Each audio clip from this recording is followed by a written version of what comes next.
Kesa stood at the cemetery gate, drenched from the rain, her hands trembling as she clutched a small flower, her final gift to the father who once called her his little queen.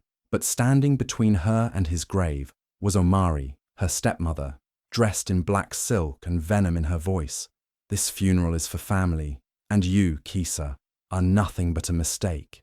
Omari sneered, blocking her path. As the gate slammed shut, Kesa fell to her knees, heart shattered.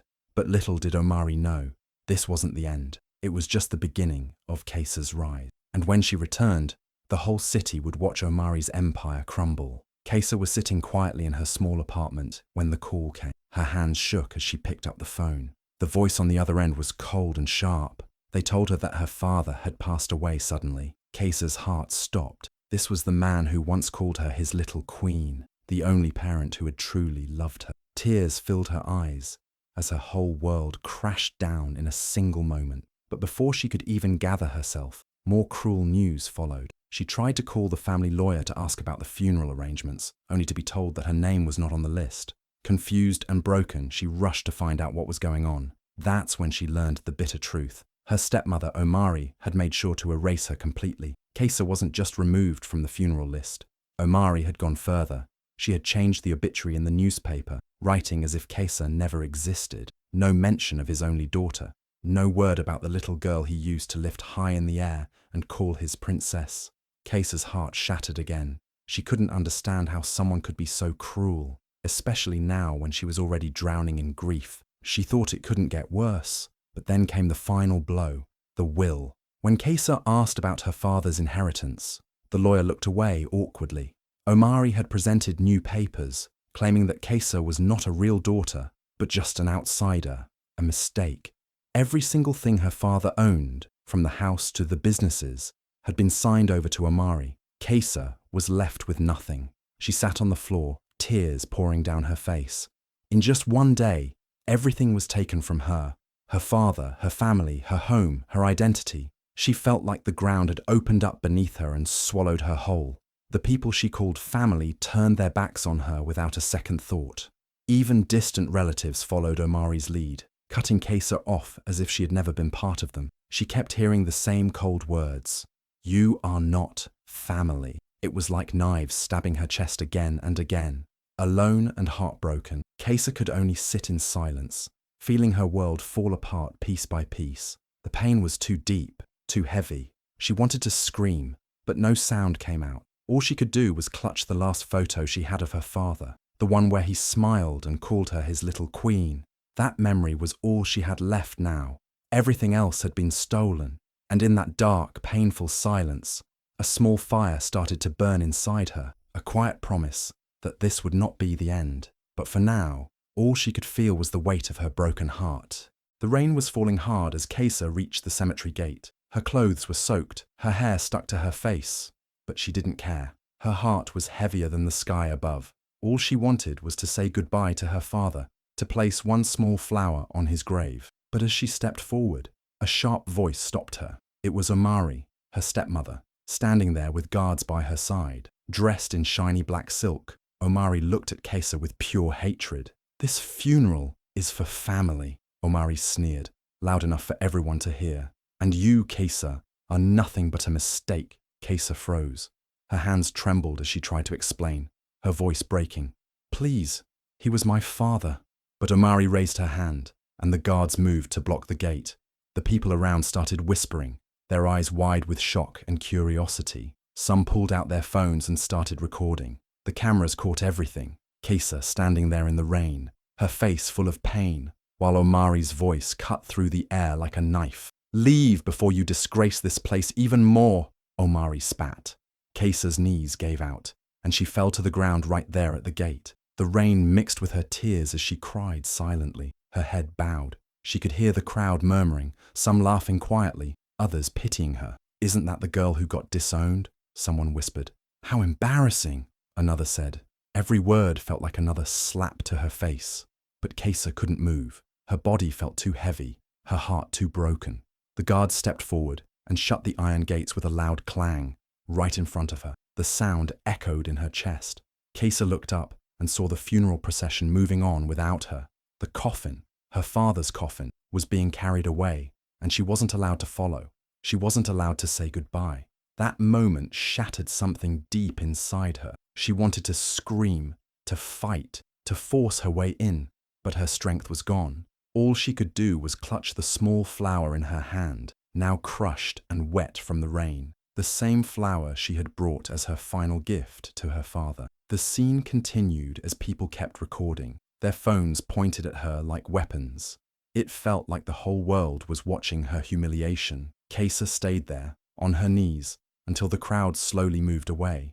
Her clothes were muddy, her hands cold, and her soul empty. Omari had won this round, and Kesa knew it, but deep in her heart, as she knelt there in the rain, a tiny spark of anger started to glow. She didn't know how or when, but she quietly promised herself one thing. One day, the world would see her rise. One day, Omari would pay for this pain. After the terrible scene at the cemetery, Kesa thought the worst was over. But soon, she found out that Omari's plan was much deeper and darker. Days later, when Kesa went to see the family lawyer, hoping to at least get some small part of her father's estate, she was met with cold stares and shaking heads. The lawyer pulled out papers, documents that Kesa had never seen before. With a heavy voice, he told her that according to these papers, Kesa was not her father's real daughter. Her heart stopped. She felt the room spinning. "What do you mean?" she asked, her voice barely a whisper. The lawyer explained that Omari had submitted documents claiming that Kesa's mother had an affair and that Kesa was born from that. These forged papers said her father had disowned her years ago. Kesa's eyes filled with tears as she shook her head in disbelief. She knew her father loved her deeply. He called her his little queen, his pride. There was no way he would have written such lies.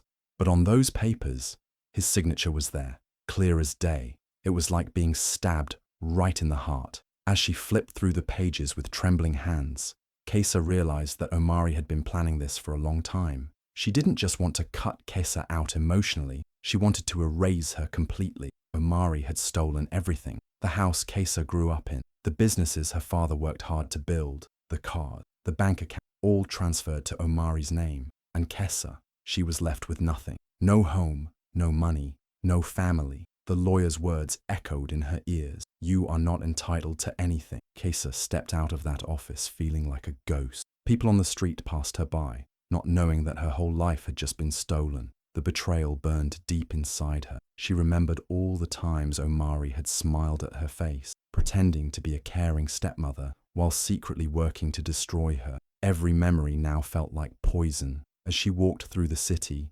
tears streaming down her face, she couldn't help but wonder, how could one woman be so heartless? Omari had not only taken her father away, but had also made sure Kesa had no place to call home, no money to survive, and no name to stand on. She had been stripped of everything. But even in her darkest moment, as her heart broke into pieces, a small voice inside her refused to die. Kesa knew deep down that those documents were fake. She knew her father's love was real, and one day, she would prove it to the world. She wiped her tears, took a deep breath, and kept walking. She didn't know how yet, but one thing was sure. She wasn't going to let Omari win. Not forever. Days passed, and Kesa was still broken. She stayed in a small, cheap hotel room, staring at the ceiling, wondering how her life fell apart so fast.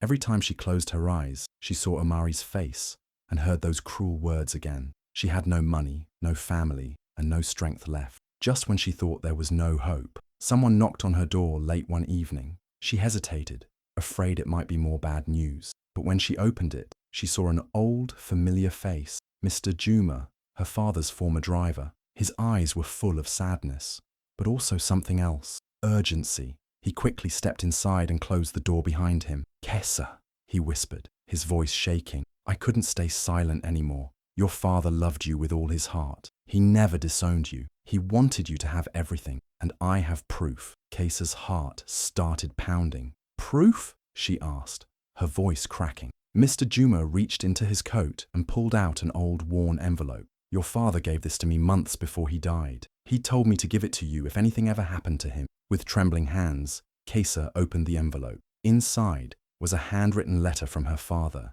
Tears filled her eyes as she recognized his neat handwriting. The letter was full of love and pride. He called her his precious daughter and wrote that he had updated his will to leave his biggest property, a huge estate in the city, and most of his business shares to her. He wrote that he wanted her to continue his legacy and grow the family empire. "Never let anyone take your place, my little queen," the letter ended. Kaisa's tears fell freely now. Her father had not abandoned her. Omari's lies were fake. Mr. Juma leaned in closer. "Your stepmother found out about this letter. That's why she acted fast, faking documents and shutting you out.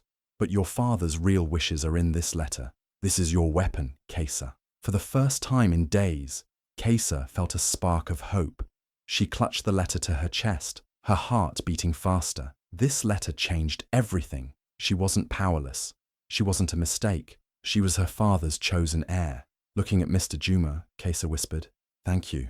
You have no idea what this means to me." He nodded. "Your father was a good man. He would want you to fight back." At that moment, something shifted inside Kaisa. The pain was still there, but now it mixed with a new feeling, fire. She wiped her tears and stood up. Omari thought she had won, but with this letter, Kaisa knew her battle was just beginning, and this time, she was ready to fight for her name, her father's honor, and everything that was stolen from her. Kaisa knew she couldn't cry forever. The letter from her father gave her strength. Deep inside, she felt a fire burning now. Omari thought she had destroyed her, but Kaisa was still standing. Quietly, without telling anyone, she started her plan. She didn't shout or make noise. She moved in silence. Her first step was to find the people who once stood by her father. These were men and women who respected him, people who knew the truth before Omari's lies. Kaisa called Mr. Juma again. "Please," she begged, "help me find my father's old friends." Mr. Juma agreed without thinking. One by one, they met in secret places. Small cafes, hidden offices, even inside parked cars late at night. These meetings were risky, but Kaisa didn't care. She was ready to do anything. At first, some people were scared. They didn't want to fight Omari, who now controlled everything. But when Kaisa showed them her father's letter, their eyes softened. They remembered the good man her father was. They remembered how much he loved Kaisa. Slowly, they started to speak up. One man, Mr. Patel, revealed that he had seen fake documents prepared in Omari's office. A woman, Auntie Rehema, who once worked as a secretary, confessed that she was forced to sign false papers that said Kaisa was not her father's child. Kaisa listened carefully, writing down every detail. She collected every little piece of evidence, no matter how small. Photos, voice recording, old emails. She gathered them like precious gold. Her pain gave her energy. Every tear she had cried now became fuel for her mission. At night, when the world slept, Kaisa stayed awake, reading through files and planning her next move. Her heart still ached, but now she had a purpose. She wanted justice, not just for herself, but for her father's memory. And every time she felt weak, she would open his letter and read his words again. "Never let anyone take your place, my little queen." Slowly, Kaisa built her team. Mr. Juma became her right hand. The old allies who believed in her father became her secret army. They worked quietly, watching Omari's every move, digging up hidden truths.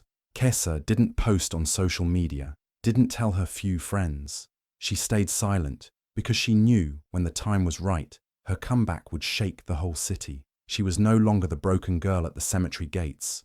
She was becoming strong, smart, and dangerous to her enemies. Omari had no idea that while she enjoyed her stolen riches, Kaisa was building a storm that would soon crash everything down. And deep in her heart, Kaisa promised herself she would not stop until the world knew the truth. And Omari paid for every tear she had made her cry. As Kaisa continued gathering proof against Omari, something even darker came to light. One night, an old nurse named Mama Nuru reached out to her in secret. Mama Nuru had worked at the hospital where Kaisa's father was treated. Her voice was shaky when she spoke, but her words hit Kaisa like a thunderstorm. She said, "Your father didn't just die from sickness, my child. He could have lived longer, but someone made sure he didn't get the help he needed." Kaisa's heart almost stopped. She begged Mama Nuru to explain more. The old nurse confessed that during her father's last days, Omari came to the hospital often, not with love, but with orders. She told the doctors not to waste too much effort or expensive treatment on him.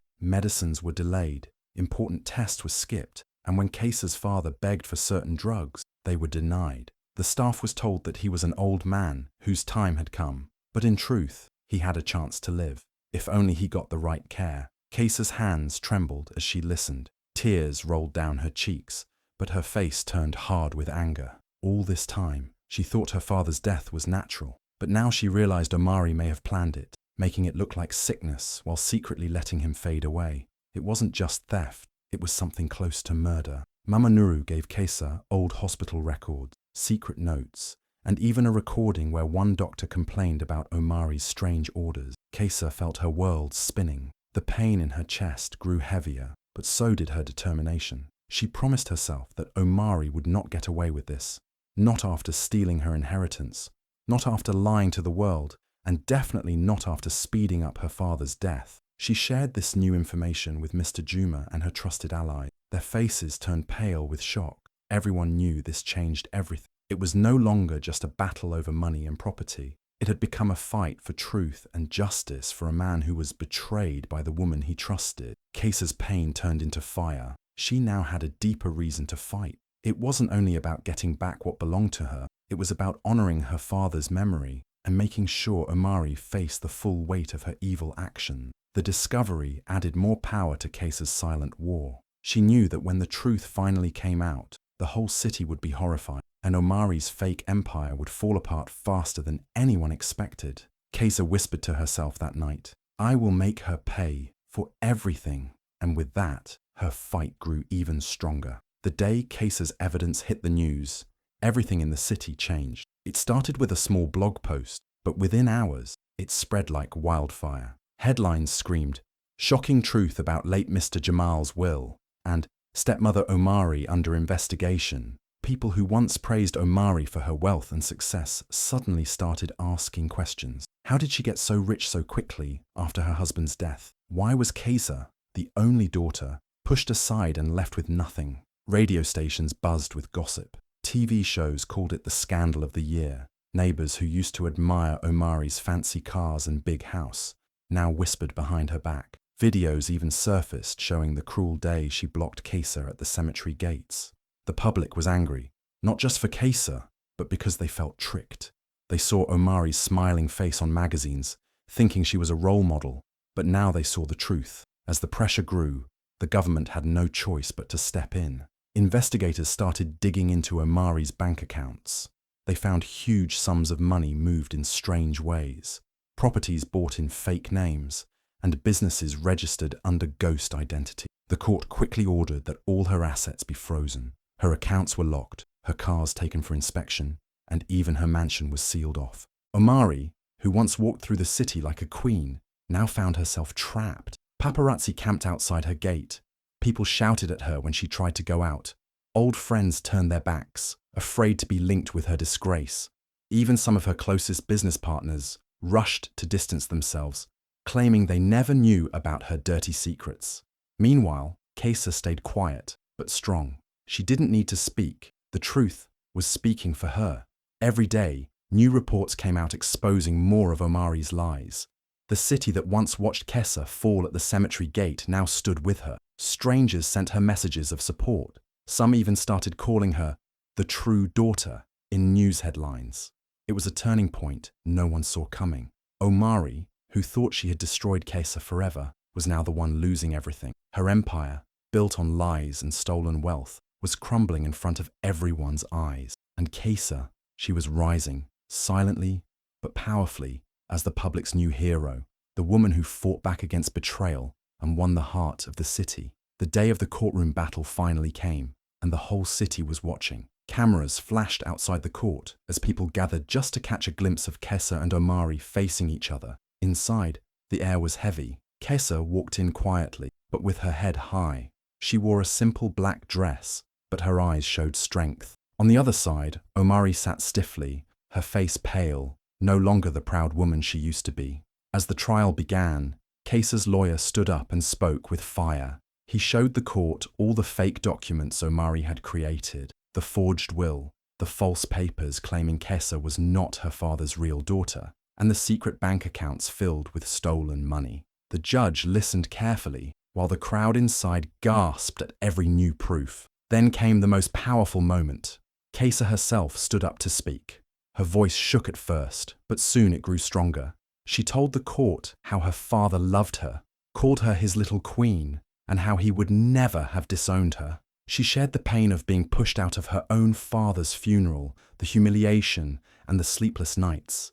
People in the room wiped their tears as they listened. Even the judge's face softened. Next, the letter from her late father was brought out. It was his handwriting, clearly stating that Kaisa was his only heir and that he wanted her to inherit his biggest properties and businesses. The letter crushed Omari's lies completely. She tried to deny everything, but the evidence was too strong. Witnesses also came forward, her father's old driver, a family lawyer, and even former workers who admitted they had been forced to stay quiet by Omari. Each testimony made Omari sink lower in her chair. The public watched live broadcasts and updates on their phones, rooting for Kaisa. After days of hearing the truth, the judge finally gave his decision. He declared Kaisa as the rightful daughter and heir. Omari was found guilty of fraud, forgery, and theft. The courtroom erupted in gasps and cheers. Kaisa's eyes filled with tears, but this time they were tears of relief and victory.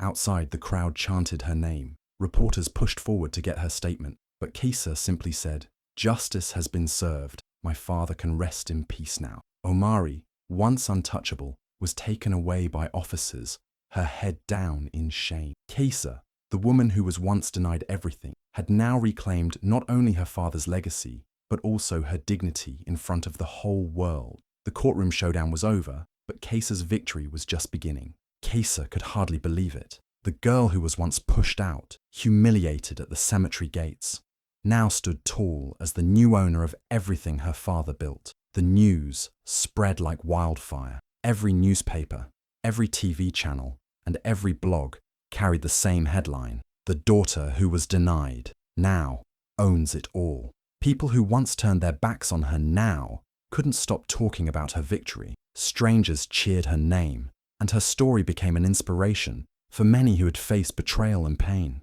When Kaisa walked into her father's main office for the first time as the rightful heir, everyone stood up in respect. Some had tears in their eyes, remembering how much her father loved her. The staff, who once had to obey Omari's cruel orders, now welcomed Kaisa with open hearts. She touched her father's chair gently, feeling his presence, and promised herself to run the empire with the same kindness and honesty he had taught her. The businesses that had started to fall under Omari's greedy rule now began to rise again. Investors came back, trusting Kaisa's leadership. Old friends of her father reached out, offering their support and partnership. Kaisa made sure that the people who stayed loyal during her darkest times were rewarded. She promoted the old driver who brought her the hidden letter, gave bonuses to the staff who testified the truth, and reopened charity projects her father once loved. Everywhere she went, people looked at her with admiration. Young girls especially saw her as a symbol of strength, someone who didn't give up, even when the world called her a mistake. Kaisa received letters from women who said her fight gave them courage to stand up for themselves too. But through all the fame and power, Kaisa remained humble. She often visited the small cafe where she used to sit alone and cry, now sitting there with a soft smile and greeting anyone who came up to her. She remembered every pain, every tear, and every door that was slammed in her face. But now, those doors were wide open, and she was no longer the disowned girl. She was the crowned queen of her father's legacy. Omari, on the other hand, faded into silence. No more luxury, no more power, and the city that once praised her now ignored her completely. Justice had done its work. Kaisa's rise wasn't just about wealth, it was about showing the world that truth, patience, and courage could turn even the worst betrayal into a powerful victory. From being thrown out in the rain to sitting at the top, Kaisa's journey touched every heart, proving that no one can stop destiny, and no one can steal the crown meant for you.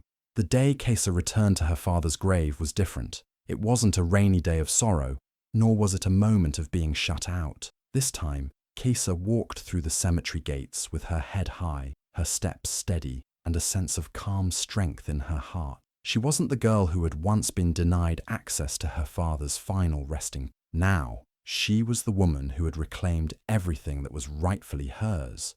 She wore a simple yet powerful black dress, the kind that made a statement without needing to shout. Her hair was pulled back neatly, and her expression was one of quiet triumph. No one could stop her now. The same grave that had once been a symbol of loss and humiliation was now the place where she could honor her father in the way he always deserved. As Kesa stood before his grave, she placed a single white rose on the stone, her hands trembling just slightly. This rose wasn't just for the man who had loved her unconditionally. It was for the victory she had fought so hard to achieve. Her heart felt full as she looked down at the name carved into the stone. It was no longer just a grave. It was the final chapter of a painful story that had turned into something beautiful. Kesa spoke softly, but with every word, there was a quiet strength. "I did it, Dad," she whispered, as if the wind itself might carry her message to him. "You were right. I am your daughter, and I am the one who will carry on your legacy. The family that betrayed us, the lies they spread. It's all behind us now. Justice has been served." The words weren't just a promise to her father. They were a declaration to the world that Kesa had risen above everything that had tried to break her. She had proven that nothing could take away what was hers, not even the lies of the woman who tried to steal everything from her. As she stood there, the sun broke through the clouds, casting a warm, golden light over her. Kesa felt a sense of peace settle within her. The battles had been long and painful, but they had made her who she was today. She was no longer just the girl rejected by her own family. She was the woman who had reclaimed her rightful place, not just in her father's empire, but in her own life. With one final look at the grave, Kesa nodded to herself. "You can rest now, Dad. I've got this. The future is ours." And as she turned to leave, she knew this would be the last time she would ever have to look back at the past. Her victory was complete.